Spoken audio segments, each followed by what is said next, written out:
My review of what's called an iFlash dual SD card adapter for an iPod.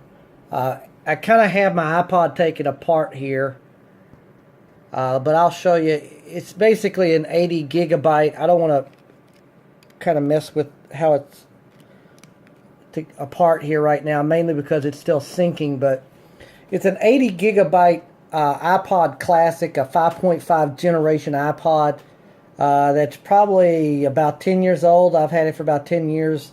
The hard drive here, basically this hard drive kind of gave up. It's an 80 gig hard drive for a Toshiba that quit working, and I was looking to find something to replace it.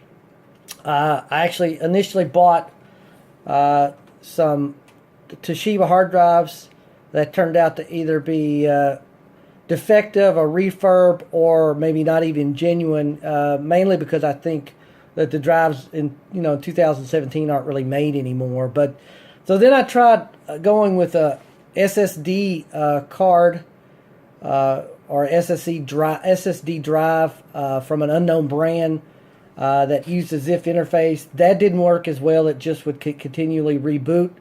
So I kept having issues. And then finally I decided to go with this iFlash here.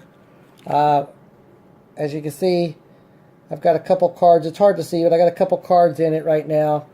Currently, I've got a SanDisk Ultra 128 gigabyte card in here, along with a smaller 32 gigabyte card, just to give me a total of 160 gigabytes. And also this comes with a couple pads here. There's one there, to prevent the card from bouncing around inside the iPod, since there's going to be space. But I've got it plugged in here. Like I said, I've got it apart, mainly because it's still syncing. I wanted to kind of do a quick review of this. And to my surprise, this actually connected to the iPod ZIF adapter, which is right there. Pretty easy.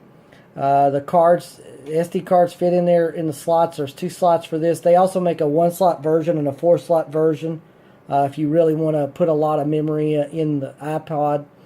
And I crossed my fingers because, with the previous 2 issues I had of the stuff that I tried not working, I was a little concerned that this would or would not work. But basically the iTunes quickly asked for a restore, which I did. Which took a couple minutes.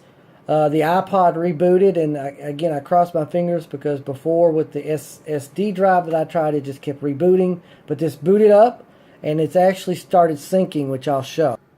So you can see here the iPod icon moving there.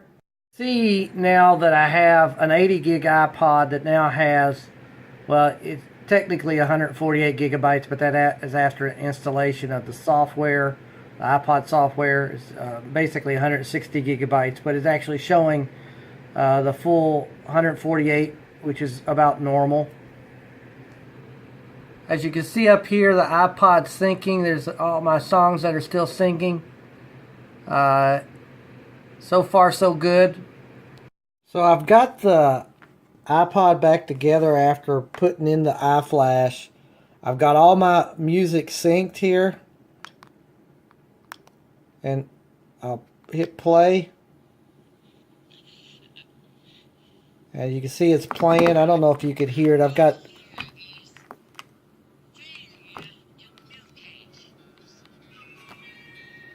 I got some music playing. It works perfectly fine. My only criticisms really with this iFlash is I do think it's a little pricey at $40, but comparatively speaking, it's probably a cheaper alternative than some things, except for maybe finding the Toshiba hard drives. And also the warranty is limited to basically 6 months for the card itself, and I do think for electronic device, I think that should be longer. Overall, I'm pretty satisfied with this so far. As long as it holds up, I have no issues with it. I give it 4 out of 5 stars.